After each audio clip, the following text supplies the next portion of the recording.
Mm. Nung grade 4 ka, wala kang award. Hindi ka naging achiever. Ako mayroon, date Ngayon, 1. kahit wala kang absent dati nung grade 4 ka. Ako Ngayon, din. hindi ko akalain na ngayon, babalik ka naman.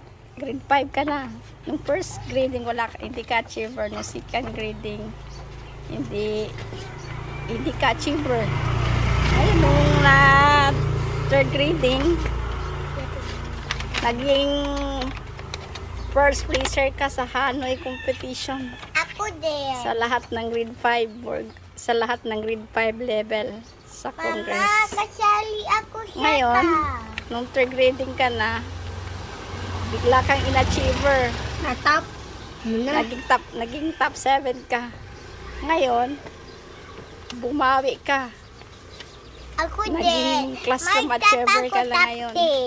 Dahil siguro naging first Grade 1 place ako. ka sa Hanoi, Tower of Hanoi competition. Reach Inachiever Model ka. L Campo. Uy, mas cooperative pa rin pala to. Tapos ako Maria Desi Reach L Campo. Oh. Ganun lang. Mag-aral lang mabuti. Kaya para maging Huwag ka mangagat. honor na.